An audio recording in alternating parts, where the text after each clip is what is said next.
মেয়া মানুষ স্কুলের স্পোর্টস ডের দিন যেমন খুশি তেমন সাজতে প্রিন্সেস, বারবি ডল, ফেরি টেল, সিন্ড্রেলা, স্নো হোয়াইট এইসব সাজবে। তার কি আর এইসব সাজ পছন্দ? এত সুন্দর সুন্দর কাল্পনিক সব ক্যারেক্টার বাদ দিয়ে তাকে চিরাফাড়া একটা জামা পরিয়ে হাতে মুখে কালি মাখিয়ে বানিয়ে দিয়েছি পথ শিশু। এই পথ শিশুর গুরুত্ব কি আর বাচ্চারা এখন বুঝবে? আমার দেবাদ্রিতারও সেম অবস্থা। সে তো কোনোভাবেই শিশু শ্রম বন্ধ করুন এই ট্যাগের পথ শিশু কোনোভাবেই সে সাজবে না। এক প্রকার তাকে বহু বোঝানোর পরে তাকে রাজি করানো হয়েছে যে তুমি যদি এইসব কোনো ক্যারেক্টারে সাজো তাহলে কোনো না কোনো একটা গিফট পেতে পারো। এট লাস্ট আমি তাকে আমার মনের মতো করে একটা ক্যারেক্টারে সাজাতে পেরেছি। আমি শিওর আমার মেয়ের মতো হয়তো বা আপনাদের বাচ্চারাও ঠিক এরকম টাইপেরই বায়না করে। কাদের বাচ্চারা এরকম টাইপের বায়না করে অবশ্যই কমেন্ট বক্সে জানাবেন। আর দেখুন স্কুল ভর্তি বাচ্চারা বিভিন্ন ক্যারেক্টারে সেজে দাঁড়িয়ে রয়েছে। আমি শুধু সেদিন বাচ্চাদের ধৈর্য দেখেছিলাম।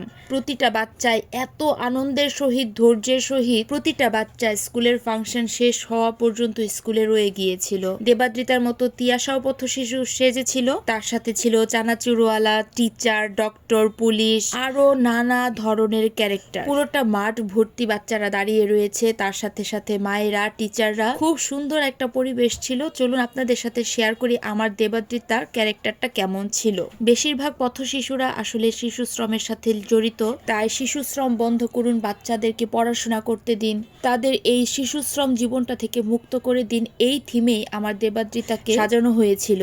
আর সেই জন্য দেবাদ্রিতাকে বাসা থেকে পুরোই শিখিয়ে নিয়ে গিয়েছিলাম যে তাকে কি কি বলতে হবে। সে তার ক্যারেক্টার বাদ দিয়ে অন্যান্য ক্যারেক্টারে ঢুকে গিয়েছে। আর এই যে বাচ্চারা একদম লাইন ধরে ধরে দাঁড়িয়ে রয়েছে, আর এদিকে প্রিন্সিপাল স্যার আসছে, প্রতিটা বাচ্চার সাথে কথা বলছে কে কি কি সেজেছে। একজন কৃষক সেজেছে, রূপাঞ্জল, ডক্টর, মানে বিভিন্ন ধরনের বিভিন্ন ক্যারেক্টারে সবাই সেজে দাঁড়িয়ে রয়েছে।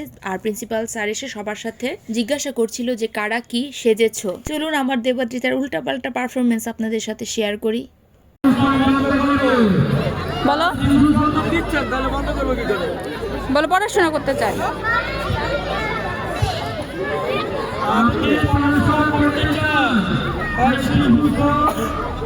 দেখছেন কাণ্ডটা? আমি তারে বাসা থেকে পুরা শিখাই দিছিলাম যে তুমি বলবা আমি কাজ করতে চাই না, পড়াশোনা করতে চাই, আপনারা শিশু শ্রম বন্ধ করুন। সে একটা কথাও বলে নাই। উল্টা তারে আমি সেখানে শিখাই দিতেছি যে তুমি বলো আমি পড়াশোনা করতে চাই। মানে মাথাটা পুরাই আমার আউট হয়ে গেছিল। তারে এতবার শেখানোর পরেও সে কোনোভাবেই শেখানো কথা একটাও বলে নাই। বাচ্চা মানুষ, তার মনে যা আসছে সে তাই বলছে। এটা নিয়ে আসলে তেমন কোনো মাথা ব্যথা নাই, কিন্তু তারে যে শিখাই দিছি, এতক্ষণ ধরে পাঠ পড়াইছি, সে সব ভুল গেছে। আর এদিকে আরেকটা বাচ্চা সানমুন স্কুলের প্রিন্সিপাল স্যার সেজেছে, তার সামনের জন চানাচুরওয়ালা।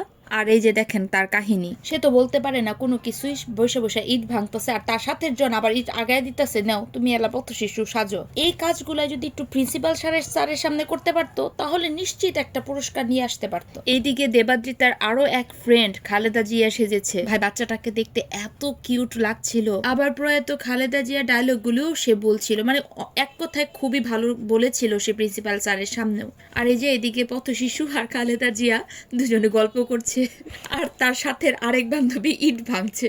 মানে কি যে একটা অবস্থা বাচ্চাদের। এক কথায় সেদিন আমরা অনেক আনন্দ করেছিলাম। প্রত্যেকটা বাচ্চা একদম অসম্ভব লেভেলের পারফরমেন্স করেছিল। আর এদিকে সৃষ্টির মেয়ে পরিধি সেজেছিল ফুচকাওয়ালা, সে কিন্তু প্রাইজ পেয়েছে। এদিকে যেমন খুশি তেমন সাজো শেষ হয়ে গিয়েছে। সৃষ্টি তার মেয়ের ফুচকার ঝুড়ি থেকে যতগুলো ফুচকা ছিল সবাইকে সুন্দর করে করে পরিবেশন করেছে। আর এই ফাঁকে আমিও একটা ফুচকা খেয়ে নিলাম। এখন হচ্ছে পুরস্কার বিতরণের পালা। আমাদের প্রিন্সিপাল স্যার এত ভালো, কোনো একটা বাচ্চাকেও নিরাশ করেনি। যারা প্রতিযোগিতায় অংশগ্রহণ করে প্রথম, দ্বিতীয়, তৃতীয় স্থান অর্জন করেছে তাদেরকে তো গিফট, মেডেল এগুলো দিয়েছে। আর যারা কোনো কিছুতেই জিততে পারেনি তাদেরকেও প্রিন্সিপাল স্যার সান্ত্বনা পুরস্কার হিসেবে একটা করে গিফট দিয়েছে। মানে কোনো বাচ্চা যাতে কষ্ট না পায়, তারা যে এতক্ষণ ধরে স্কুলে ধৈর্য সহকারে রয়েছিল সেটাই কিন্তু অনেক বড় ব্যাপার। এই তো এখন সব বাচ্চাদেরকে পুরস্কার বিতরণের মাধ্যমে স্কুলের অনুষ্ঠানটা শেষ করবে। এটা ছিল যেমন খুশি তেমন সাজোর পুরস্কার। সবার লাস্টে দিয়েছিল একদম সবাইকে সান্ত্বনা পুরস্কার। এই যে আমার ত্রিধাও যাচ্ছে প্রিন্সিপাল স্যারের কাছ থেকে পুরস্কার নিতে। সে তো এই সান্ত্বনা পুরস্কার পেয়ে ভীষণ খুশি। সেই আনন্দে সে একদম একটা নাচ দিয়ে দিল। তো আমার আজকের এই ভিডিওটা কিন্তু এই পর্যন্তই। সবার ভালো লাগলে অবশ্যই সবাই লাইক আর কমেন্ট করবেন, আর আমার পেজটাকে লাইক বা ফলো করে দিতে একদম ভুলবেন না। তো আজকের মতো এইখানেই, দেখা হবে নতুন কোনো ভিডিওতে। So tata.